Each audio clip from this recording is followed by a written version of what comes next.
many tidings, for which I call upon the House and the nation.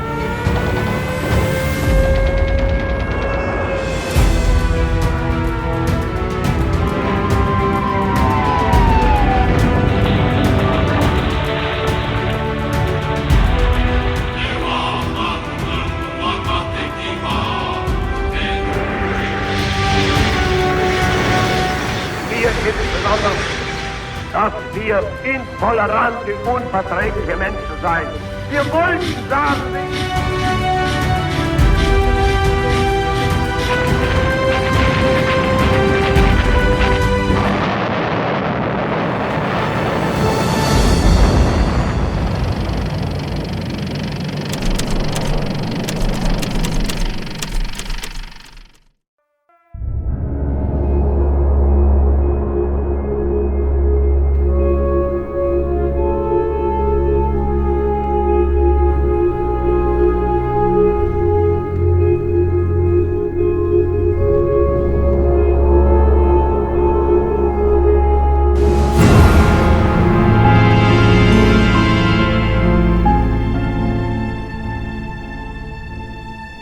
As World War II progressed towards its fifth year, the German war machine, which for Adolf Hitler had once seemed so assured of military supremacy, was well and truly faltering.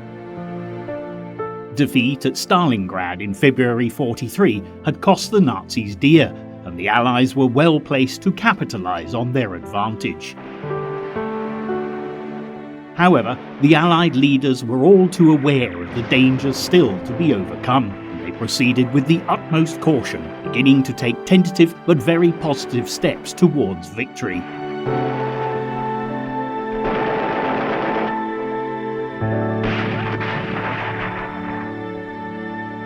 By July 1943, progress was very definitely evident. At sea, the Allies were winning the Battle of the Atlantic.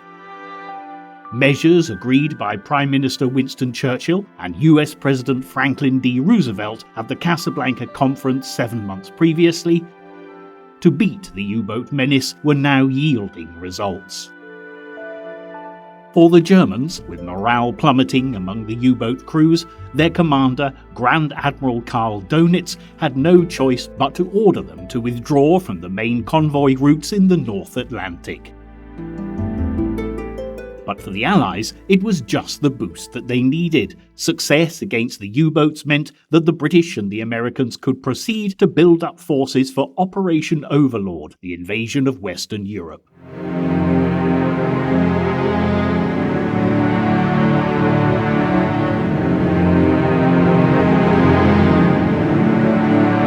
In the skies over Europe, Operation Point Blank, the codename given at the Casablanca Conference for a round-the-clock bombing campaign against Nazi Germany and Fascist Italy, was underway. The American Army Air Force pounded targets all over Western Europe by day, while the Royal Air Force continued by night.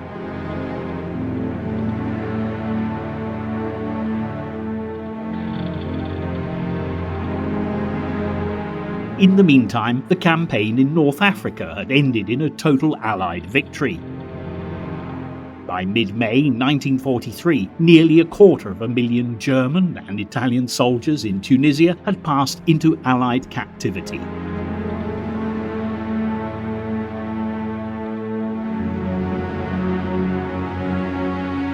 For Nazi Germany, it was a bigger military disaster than Stalingrad had been. British and American military planners were now busy preparing for the next stage in the war, agreeing on a Hitler First policy. In May 1943, Churchill, Roosevelt and their military staff met in Washington, D.C. in a conference codenamed Trident. The whole of North Africa about to fall into their hands, the Allies agreed an invasion of Sicily, codenamed Operation Husky, was the next logical step. But over where to go after that, there was no consensus. The Americans wanted to invade northern France in order to secure a rapid end to the war. The British too wanted a cross-channel invasion, but only after Nazi Germany's powerful forces had been worn down elsewhere. They feared a bloodbath similar to the slaughter in the trenches of the First World War. The British argued that toppling Benito Mussolini's fascist regime, knocking Italy out of the war, and making the enemy fight for southern France, the Balkans or Greece would be the best way to guarantee success for Overlord. The Americans strongly disagreed, arguing that such a strategy would be a diversion of resources and effort. They were pushing for an early cross-channel invasion, as it would take the pressure off the Red Army on the Eastern Front. Because all the while, lurking at the back of their minds was the fear that if they didn't, the Russians might do a deal with Adolf Hitler, as had been the case in August 1939. Nazi Germany still possessed huge swathes of Soviet territory, and as the snow melted with the return of spring, Hitler's generals looked forward to avenging the disaster at Stalingrad. So, as preparations for Operation Husky fell into place, with Hitler convinced that his enemies were targeting an attack on Sardinia, thanks to the efforts of Allied intelligence, the battle to regain control of mainland Europe began in earnest. At the Trident Conference in Washington, D.C. the previous month, the combined US and British Chiefs of Staff had actually set a date for Operation Overlord for May 1st, 1944. Nevertheless, the British were keen to gain a foothold in Europe much sooner. Sicily was just the first step. The whole of Italy was the real prize, or so Churchill and his military advisors argued.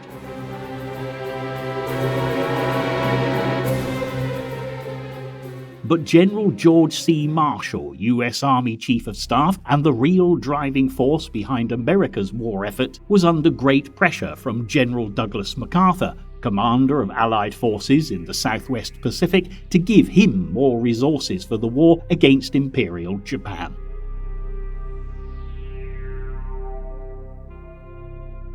Marshall was prepared only to commit US forces to an invasion of Sardinia, and instructed General Dwight D. Eisenhower to only mount such operations in exploitation of the attack on Sicily as might be calculated to eliminate Italy from the war.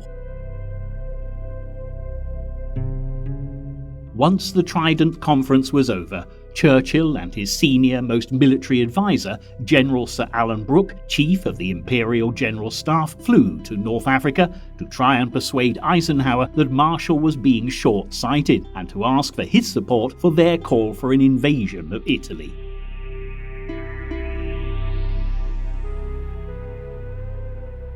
Under pressure from Marshall, Eisenhower was forced to be cautious. He told the British leaders that if Operation Husky was successful, he would lend his support for moving on into Italy, but not before.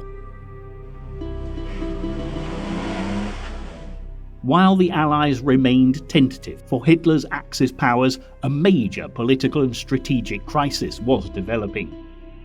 Inside Italy, there was now a real fear that the Allies would topple the fascist dictator Mussolini, and Adolf Hitler looked on events in the Mediterranean with increasing anxiety.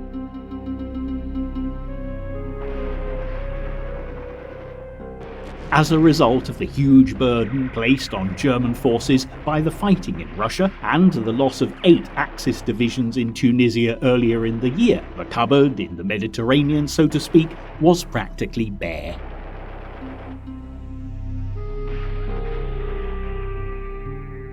The big strategic question now facing the Führer was where would the Allies strike next? His Mediterranean theatre commander, Field Marshal Kesselring, and Italian army chiefs all believed that an invasion of Sicily was imminent. But Hitler wasn't so sure. Blinded by the complete lack of reliable intelligence, he believed that the Allies would land in Sardinia. From there they would logically take Corsica, which would be a stepping stone for southern France or Italy. Alternatively, the Allies might invade Greece.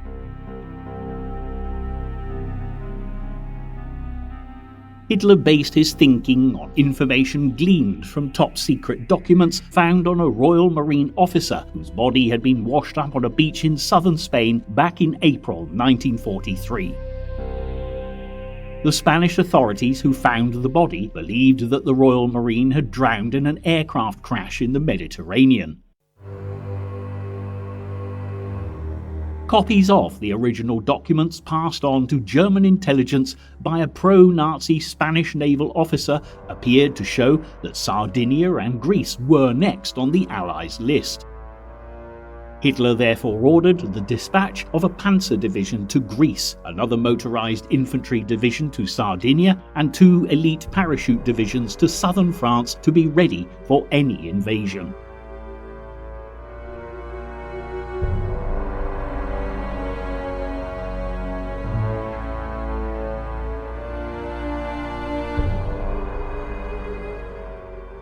In fact, the whole affair was the product of a remarkable British intelligence operation, as the Royal Marine in question had actually died of pneumonia back in Britain.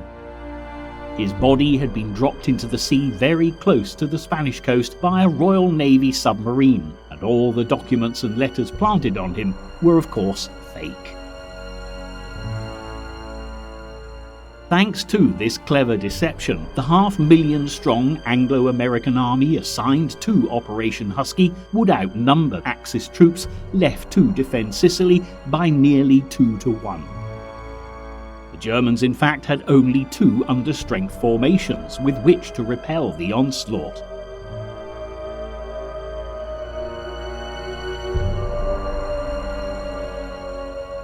No less than 8 British, American and Canadian divisions were set to attack on the first day of Operation Husky, making it the biggest military operation undertaken by the Allies to date in the war.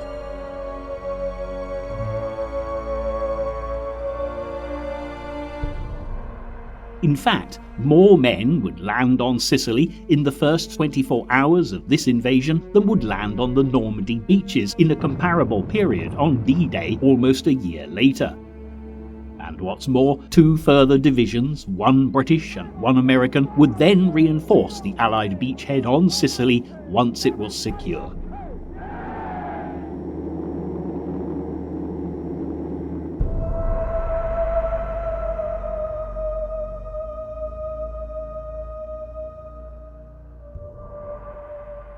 As the sun rose on July 5, 1943, 5 invasion fleets under the overall command of Admiral Sir Andrew Cunningham steamed towards Sicily from opposite ends of the Mediterranean.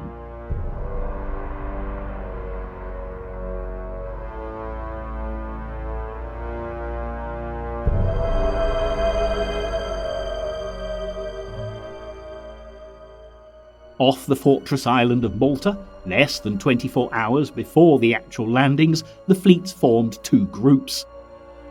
The first was the Eastern Task Force under Royal Navy Vice Admiral Bertram Ramsay, made up of almost 1,700 warships, troop transports and landing craft, complete with 4 British and Canadian divisions under the command of General Sir Bernard Montgomery. The second group was the Western Task Force under US Navy Vice Admiral Kent Hewitt, with another 1,700 vessels and 4 American divisions led by Lieutenant General George S. Patton. The planners of Operation Husky had one other surprise ready for the Axis troops on the island, namely parachute and glider troops ready to land behind the invasion beaches from the 1st British Airborne and the US 82nd Airborne Divisions.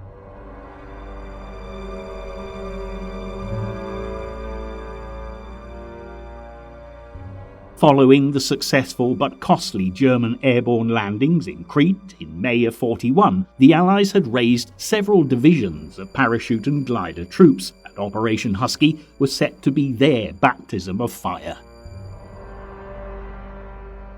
Eisenhower, as ever the consummate professional, selected his deputy, General Sir Harold Alexander, widely known for his charm and coolness under fire, to take charge of Operation Husky. And if charm and a cool head were ever needed, it was now, because serving under Alexander as his principal battlefield commanders were General Sir Bernard Montgomery, famous for his victory at El Alamein, and General George S. Patton Jr., well known for his swashbuckling, aggressive leadership style. Husky was the first operation in which both of the ambitious and notoriously egocentric battlefield commanders would find themselves serving alongside each other, and from the outset, if ever two personalities were destined to clash, it was Montgomery and Patton.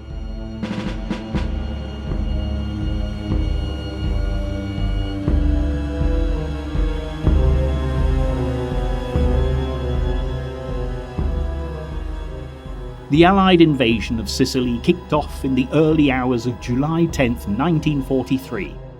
Patton's 7th Army would land on a 40-mile front on the island's south coast, while Montgomery's 8th Army would come ashore on a 40-mile wide front on either side of Sicily's southeastern corner.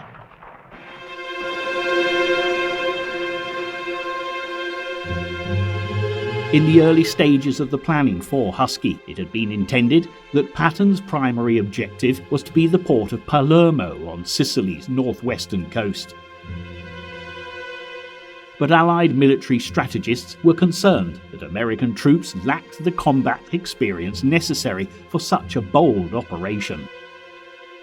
Instead, the 7th US Army was given the job of protecting Montgomery's left flank as it advanced towards Messina to block an Axis retreat.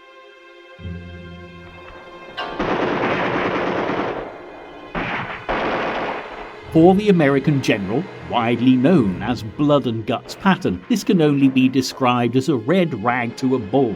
He was determined to prove the doubters wrong about the operational value of the men under his command. As Husky gathered momentum, Patton soon got the chance to prove the point beyond any possible doubt.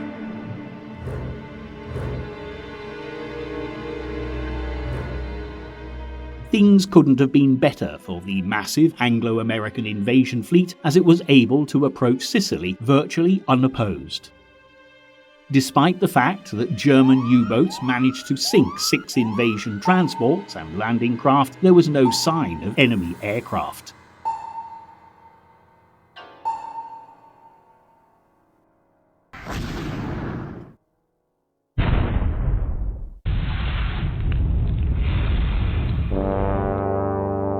In the lead-up to Operation Husky, Allied bombers had wrecked all the airfields on Sicily, forcing the German Luftwaffe and the Italian Regia Aeronautica to withdraw their remaining aircraft to mainland Italy.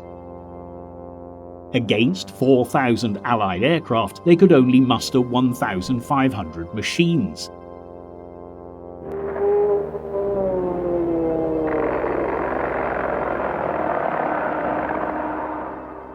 In fact, the main opposition to Operation Husky came from the weather. The day before the invasion, during the afternoon of the 9th, the wind whipped up a tremendous storm, which resulted in many of the men in the invasion fleet becoming terribly seasick. Fortunately, the strong winds abated in the final hours before the first Allied troops stormed ashore, but in the skies above Sicily there were strong air currents that played havoc with the formations of troop-carrying aircraft and gliders en route to their drop and landing zones.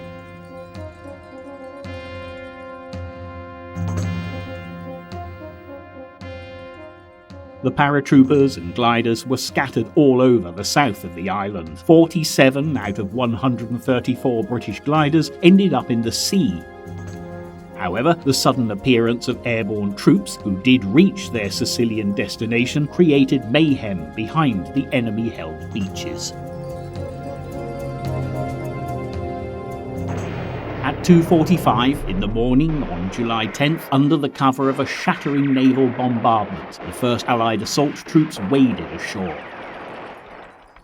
Eisenhower's strategy had enabled the Allies to swiftly establish their first foothold on European soil. But although the invasion force knew full well that the enemy lay ahead of them, they had little idea of how much resistance they would be facing.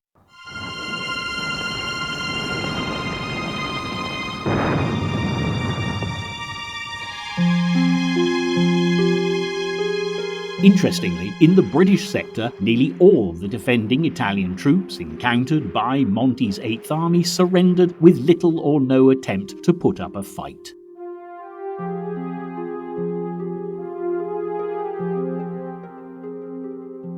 Not surprisingly, the majority of the men serving in the 6 Italian coastal defence divisions on the island were Sicilian.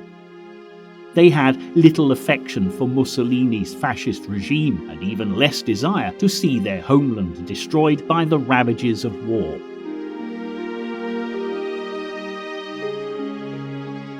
Within hours, Montgomery had 4 divisions ashore together with most of their heavy weapons. However, Patton and the Americans encountered much stronger opposition.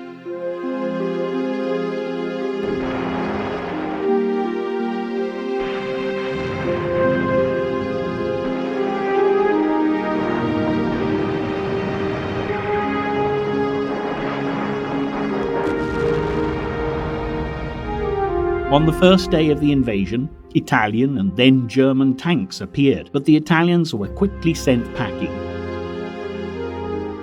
Later in the day, though, a battle group from the Hermann Göring Division succeeded in overrunning an American infantry battalion. The next day, July 11th, General Alfredo Guzzoni, the Italian commander-in-chief of all Axis troops on Sicily, ordered the Hermann Göring Division, reinforced by the Italian Livorno Division, to drive the enemy back into the sea. What's more, German and Italian aircraft based on the Italian mainland joined in the attack, and the US troops were soon under siege. Patton's men fought desperately to keep the enemy at bay as panzers advanced to within 2,000 yards of the invasion beaches. Eventually, American ground and naval artillery broke up the Axis onslaught, and to the right of the 7th US Army's beachhead, a hastily assembled force of paratroopers and infantry stopped another German counterattack.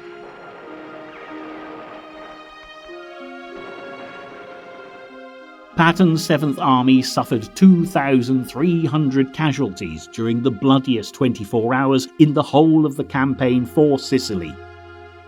And the Americans would suffer even more heavy losses before dawn broke on July 12th. Aircraft and gliders carrying 2,000 men were ordered by Patton to reinforce the 82nd Airborne Division, and although 23 aircraft were shot down, killing a further 200 US paratroopers, the threat in the American sector had passed.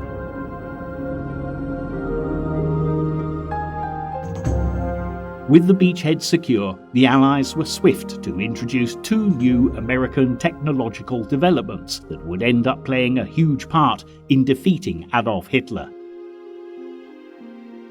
The Tank Landing Ship, or LST as it was officially known, and the amphibious 2.5-ton supply truck, more confusingly known as the DUKW, proved invaluable in Operation Husky.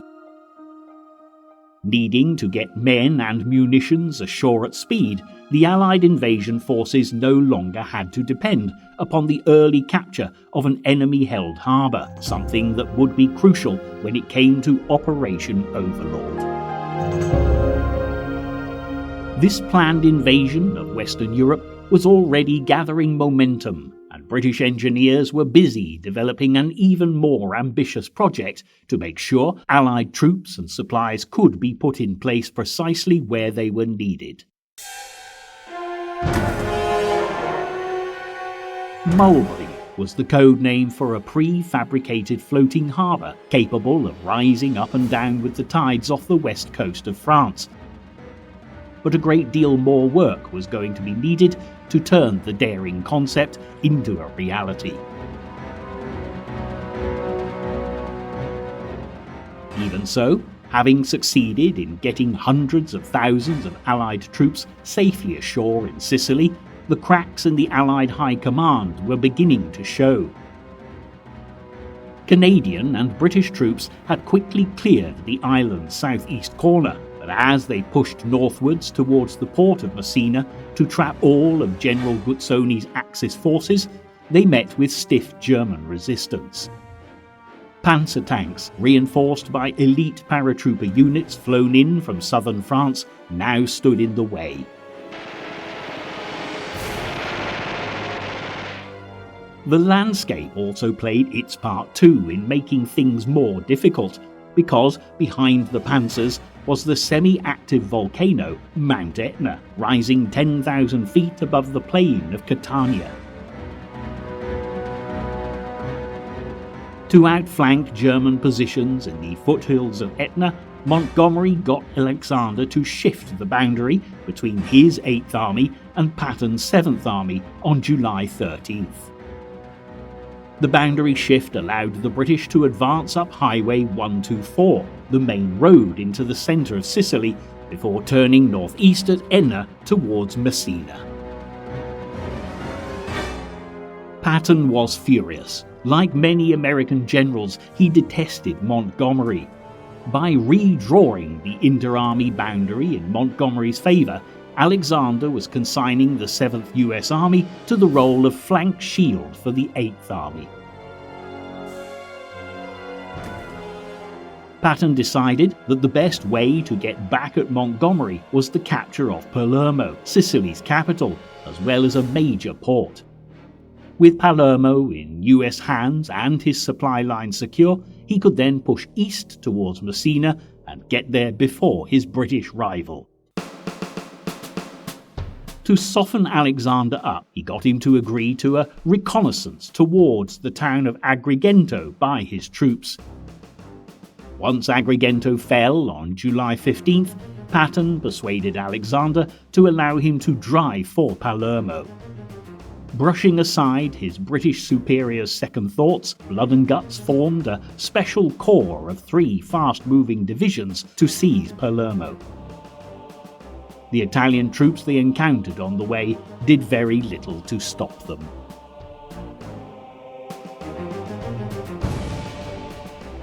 Palermo fell on July 22nd.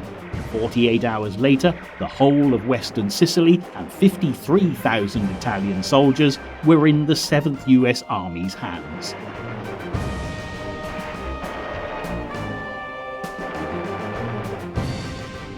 In Italy, news of the capture of Palermo by Patton's troops was followed days later by the collapse of the fascist regime.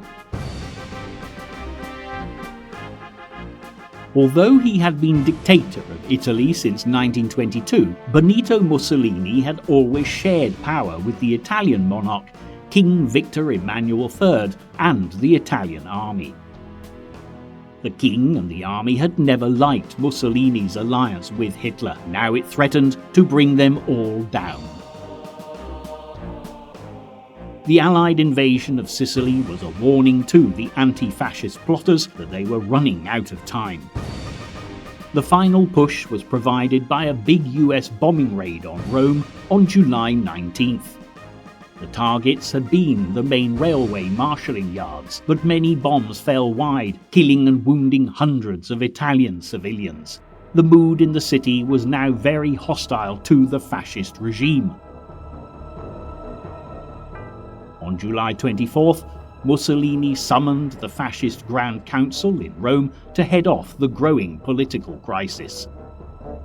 Much to Mussolini's surprise, his fellow fascists informed him that they had lost confidence in him and his leadership, and the following day the king dismissed him from the post of Prime Minister and had him arrested. Without a shot being fired, Mussolini's fascist regime collapsed.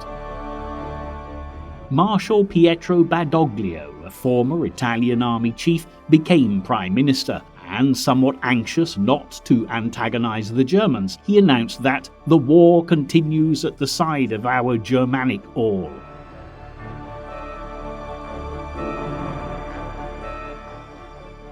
News of Mussolini's downfall came at a critical moment in Hitler's campaign in the east. Since July 5th, a titanic life and death struggle between the Wehrmacht and the Red Army had been fought in the baking heat of the Russian steppes. But for the first time in the campaign on the Eastern Front, Anglo-American military operations would play a crucial part in deciding its outcome. For most of the previous 5 months, there'd been stalemate on the Russian theatre.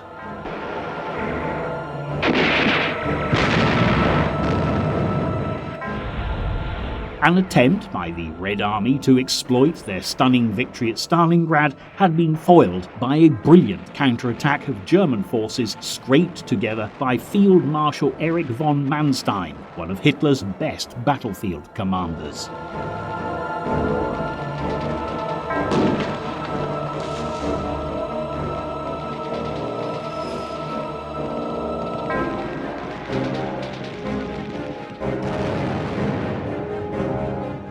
The city of Kharkov, captured by Soviet forces in February, was retaken by a Waffen-SS Panzer Corps in March. But the Red Army had managed to hang on to a bulge of territory 120 miles wide and 90 miles deep between Orel in the north and Belgorod in the south. At its centre was the town of Kursk. As warmer weather returned to the Russian front, Hitler and his generals considered what to do next. On their maps, they could see that the front line now ran from Leningrad in the north to Rostov-on-Don in the south. The bulge at Kursk and the Soviet armies crammed into it seemed ripe for the plucking. German Army Chief of Staff General Kurt Zeitzler wanted to slice it off in a powerful pincer movement. So did two of Hitler's other key field marshals, Erich von Manstein and Hans von Klug. But the Führer was not yet willing to commit himself. After the capitulation of the last Axis forces in Italy on May 13th, he now feared an Anglo-American landing on mainland Europe.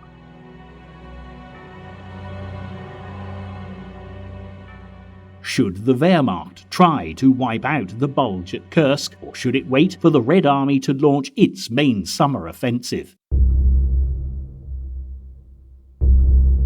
A big preemptive strike might upset Stalin's own plans, but if the Anglo-Americans landed in Sardinia, or Greece, or Sicily at the same time, Hitler would have no reserves to spare for the Mediterranean theatre.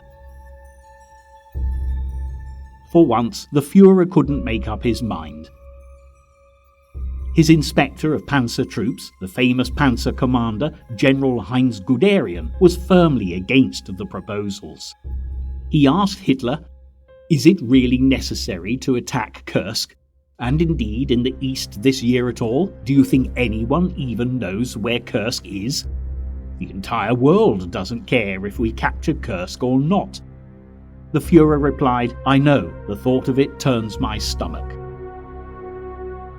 Codenamed Operation Citadel, the Kursk offensive, originally planned for May 4th, was repeatedly postponed. In the meantime, information passed on to the Soviet High Command by British intelligence through the dummy Lucy spy ring based in Switzerland and the Red Army's own sources gave Stalin plenty of warning of German plans. By the summer of 1943, the Wehrmacht and the Red Army could field roughly 6 million soldiers each. But Nazi Germany was losing the arms race to the Soviet Union. Day by day, the balance of forces on the Russian front was tilting away from Hitler towards Stalin. For the attack, the Wehrmacht was gathering no less than 50 divisions, including 17 panzer divisions, and providing the attack with extra punch were the new Tiger tanks, Panther tanks, and massive Ferdinand self-propelled 88mm guns.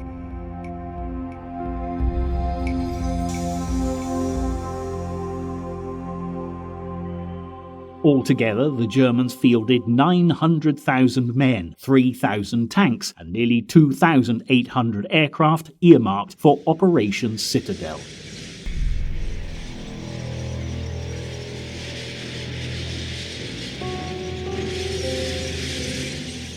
But the delay in starting the offensive gave the Red Army time to construct an elaborate system of minefields, anti-tank ditches, and anti-tank gun positions to protect the whole of the Kursk Bulge up to a depth of 95 miles. To prevent any breakthrough by the enemy, Stalin had committed no less than 1.3 million troops, 3,600 tanks, 20,000 cannon, and nearly 2,800 aircraft. So, in addition to having lost the advantage of surprise, the Wehrmacht was outnumbered. Nevertheless, on July 3rd, with no sign of any major Allied move in the Mediterranean, the Führer finally gave Operation Citadel the go-ahead.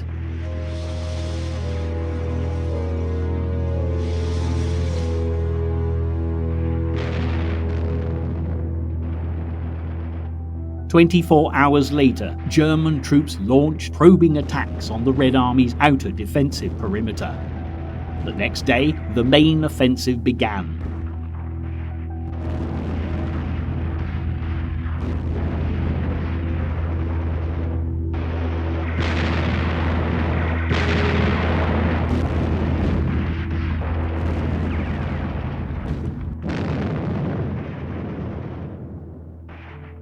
On Army Group Centre's front, the 9th Army under General Walther Model formed the northern pincer of Operation Citadel. Tanks battled to crack open the Soviet defences on a 30-mile wide front, but after 4 days, the attack stalled.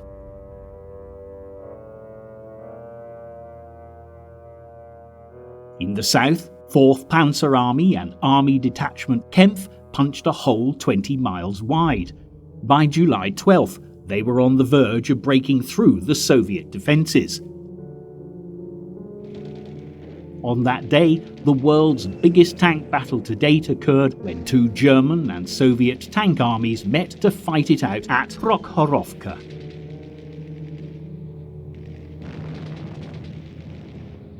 For 8 hours, thousands of sweating, frightened men rode inside their heavily armoured machines, hurling steel projectiles at each other in blinding heat and choking dust. Hundreds died, their bodies torn apart by shards of molten steel or incinerated by exploding fuel and ammunition.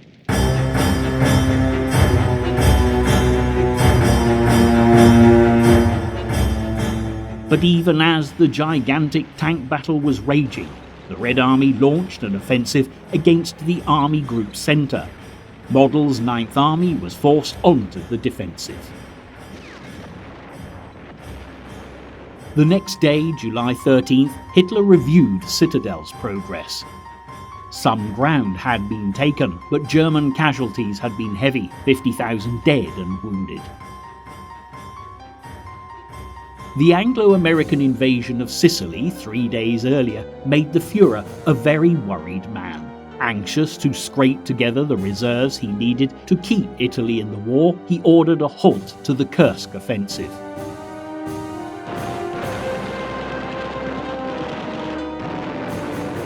The decision marked the beginning of the end for the Germans in Russia. From now on, the initiative lay with the Red Army.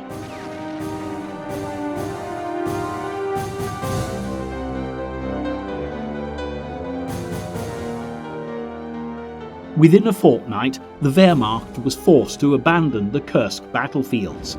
On August 5, 1943, Moscow celebrated the liberation of Ural and Belgorod with a huge fireworks display. Just under 3 weeks later, on August 24th, Soviet troops recaptured Kharkov for the second and last time. In the meantime, Hitler was busy trying to prop up his Italian ally, the Duce, Benito Mussolini. On July 19th, Hitler flew to Italy to confer with Mussolini. At a heavily guarded villa in Feltre, the Führer talked non-stop for 2 hours to infuse his friend the Duce with fresh courage and resolve. On the 24th, Hitler's headquarters received the news of the Duce's resignation. At the same time, reports were coming in from Hamburg of a big air raid on the city. The raid was the first of 3 attacks on Hamburg, in which RAF Bomber Command confused German radar defences with hundreds of thousands of aluminium strips, codenamed Window. With Luftwaffe night fighters and flak guns blinded, the British dropped incendiaries onto the old centre of the city, setting it alight and creating a firestorm that sucked everything and everyone into its path. An estimated 30,000 men, women and children lost their lives, and 500,000 people were made homeless. In the final days of July 1943, rumours of the destruction and death toll in Hamburg spread a wave of fear through other German cities, so far untouched by Allied bombing. The Nazi Party, people asked themselves for the first time, would popular discontent at the way the war was going cause the Hitler regime to collapse like Mussolini's? In the Allied camp, General Patton was determined to get to Messina first. He told one of his commanders, "This is a horse race in which the prestige of the US Army is at stake. We must take Messina before the British." The 7th US and 8th British Army found themselves pinned down in the foothills of Mount Etna, and even when they succeeded in levering out the German and Italian troops from their hilltop positions, Allied troops were held up by enemy minefields and bridge demolitions. When the first American troops entered Messina early on the 17th, they found it to be deserted. Shortly after, Patton had accepted its surrender. A small British motorised column entered the port. Blood and guts had won the race, but it was a hollow victory. In just 6 days and 7 nights, 40,000 Germans and more than 60,000 Italians had been evacuated across the Straits of Messina, along with most of their vehicles, heavy weapons and stores. With Sicily, though, now in their hands, the British and the Americans could safely direct sea convoys through the Mediterranean, instead of having to send them all the way around Africa to the Suez Canal. Late on the 17th of August, the day Operation Husky ended, 571 Halifax and Lancaster bombers took off from bases in Lincolnshire and East Anglia to attack the top-secret German experimental weapons centre at Peenemünde on the Baltic. In the preceding months, RAF photo reconnaissance missions over Peenemünde had uncovered the existence of the A4 long-range rocket and the FG-76 flying bomb, which Adolf Hitler hoped to use against London before the end of 1943. During the RAF attack, 1,600 tons of bombs and 231 tons of incendiaries were dropped, destroying much of the site and killing more than 730 people, including 2 key German scientists. The British hoped that this air raid would deal a fatal blow to the Nazi secret weapon program, but as the year drew to a close, it was clear that the Germans were continuing with rocket and flying bomb trials in testing centres beyond the range of Allied bombers. Also, on August 17th, Churchill and Roosevelt and their military and diplomatic advisers met for the second time in 3 months, this time on Canadian soil at Quebec. The conference was codenamed Quadrant. On the agenda, Operation Overlord, the Mediterranean Theatre, the Far East and Tube Alloys, the code name for the joint Anglo-American project to produce an atom bomb.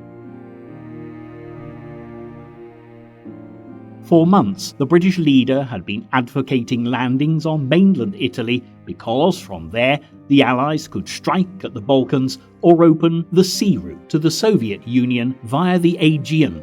if Turkey could be persuaded to abandon her neutrality. Roosevelt met Churchill halfway.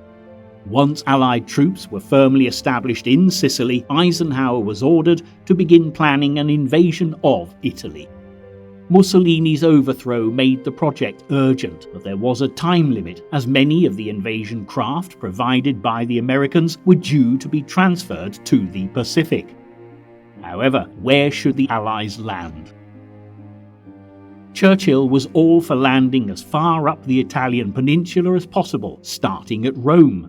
Why should we crawl up the leg like a harvest bug from the ankle upwards? Let us rather strike at the knee, he growled. Eisenhower's planners, unwilling to land anywhere beyond the range of Allied fighters, settled for what they believed was a safe compromise. Operation Avalanche, a landing of 190,000 British and American troops in the Gulf of Salerno on the west coast of Italy.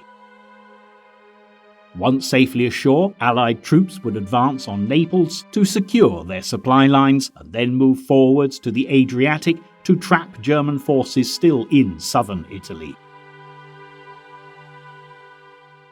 Hitler, informed by his intelligence agencies that the Italians wanted to defect, ordered the concentration of powerful reserves outside Rome and at other key locations throughout Italy. Should Badoglio switch sides, the German High Command drew up a plan, codenamed Axis, to seize the King of Italy and the Italian government, disarm all Italian troops and occupy key installations. But Hitler still hesitated, and in the meantime he'd not forgotten his friend Mussolini, who had been imprisoned by Badoglio's government since July 25th. SS paratroopers under the command of Major Otto Skorzeny were given the task of finding the Duce and bring him back to Germany. On the 4th anniversary of Prime Minister Neville Chamberlain's declaration of war on Nazi Germany, British and Canadian troops belonging to Montgomery's 8th Army crossed the Straits of Messina in an operation codenamed Baytown. Under the cover of a heavy artillery barrage, they stormed ashore at Reggio di Calabria and encountered absolutely no resistance. By nightfall, they had taken prisoner 3 German stragglers and 3,000 friendly Italians. For the first time since April 1941, British troops were back in force on mainland Europe. But Montgomery had always doubted Baytown's value. In his view, a landing by the 8th Army at the toe of Italy would not help the main Allied landing at Salerno when it occurred, but he did what he was ordered. However, his troops, delayed only by small German rearguards, seemed to be in no hurry to advance northwards. Over 2 days, from September 5th, American and British troops in the 3 divisions and the 2 commando brigades taking part in the assault phase of Operation Avalanche embarked from ports in North Africa and Sicily. They belonged to the 5th US Army under the command of General Mark Clark. His army was due to land on a 35-mile front in the Gulf of Salerno, between Amalfi on the Sorrento Peninsula on the left and Agropoli on the right of the town of Salerno, roughly in the centre. Clark hoped to surprise the enemy, so he dispensed with the usual preliminary aerial and naval bombardment. This was an unwise decision. Clark was a courageous and charismatic officer, but so far in this war he had not commanded troops in battle. As the invasion fleet headed towards Salerno, news of the signing of the armistice with Badoglio was broadcast on Allied radio. The announcement took most Italians by surprise, but it stirred the Germans into action. Troops under the command of Field Marshal Kesselring, Hitler's Mediterranean theatre commander, quickly implemented Operation Axis. Most of the forces Badoglio hoped to bring over to the Allied side were either disarmed or overwhelmed. Fortunately for the US 82nd Airborne Division, its planned airdrop on Rome had been cancelled at the last minute. However, the main Italian battle fleet succeeded in putting to sea from its base at La Spezia. While it was steaming past Sardinia to meet the Royal Navy, the battleship Roma was blown apart by a new German anti-shipping weapon, the HS-293 glide bomb. But the rest of the Italian fleet arrived safely in Malta. On September 11th, Admiral Sir Andrew Cunningham, Commander-in-Chief of the Royal Navy's Mediterranean Fleet, signalled the Admiralty in London, "Be pleased to inform their lordships that the Italian battle fleet now lies at anchor under the guns of the fortress of Malta." In the 12 hours before they landed in the Gulf of Salerno, the 80,000 Allied troops taking part in the assault phase of Operation Avalanche discovered to their dismay that the enemy knew they were on their way as Luftwaffe bombers launched sporadic attacks on the invasion fleet.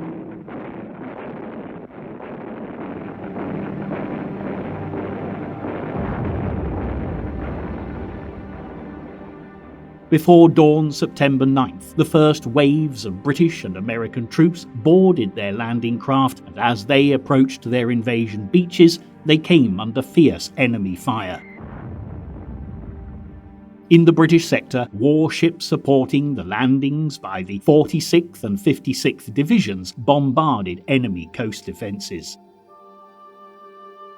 But in the American sector at Paestum, the commander of the 36th Texas Division, going into action for the first time, obeyed Clark's order not to lay down a supporting artillery barrage on the shore. As a result, the Texans suffered heavy casualties. Field Marshal Kesselring had guessed correctly the location of the Allies' main landing in Italy. To defeat it, he had deployed 6 divisions under General Heinrich von Vietenhoff, commander of the 10th Army, in easy striking distance of Salerno. But at first, the Allied landings went well. American Rangers and British Army commandos quickly captured the town of Salerno and seized the mountain passes leading to Naples on the 5th US Army Corps' left flank. However, the 3 assault divisions soon had a hard fight on their hands as they pushed further inland. The flaws in Operation Avalanche began to show themselves. The 5th US Army's beachhead was too wide for just 3 assault divisions, and Vietinghoff's combat veterans moved quickly to exploit the gap between the British on the left and the Americans on the right. The Rangers and Commandos defending the mountain passes found themselves dangerously exposed to probing enemy attacks. On September 12th, the fighting at Salerno entered its most critical phase. The Germans were determined to eliminate the 5th US Army's beachhead before Montgomery's 8th Army had time to reinforce it from the south. In the next 72 hours, fierce counterattacks mounted by German battle groups almost succeeded in driving the Americans into the sea. But the enemy was driven off by the 5th US Army's own artillery, the guns of the Allied warships lying offshore. Allied reinforcements were rushed to Salerno and the moment of crises passed. On September 16th, Montgomery's 8th Army finally linked up with Mark Clark's 5th US, and on the same day, Vietinghoff ordered the German 10th Army to withdraw to the north. The 5th US Army's ordeal at Salerno was finally over. As usual, the Germans fought a skillful withdrawal. It was not until late on October 1st, 1943, that units of the British 7th Armoured Division entered Naples, which of course was Operation Avalanche's primary objective. The operation was over. It had cost the Allies more than 12,000 casualties, including 2,000 dead and 3,500 missing. Vietinghoff's outnumbered and outgunned forces lived to fight another day. The Allies had taken their first tentative steps onto the European mainland. But the struggle for the underbelly of Europe, as Churchill was fond of calling Italy, was only just beginning.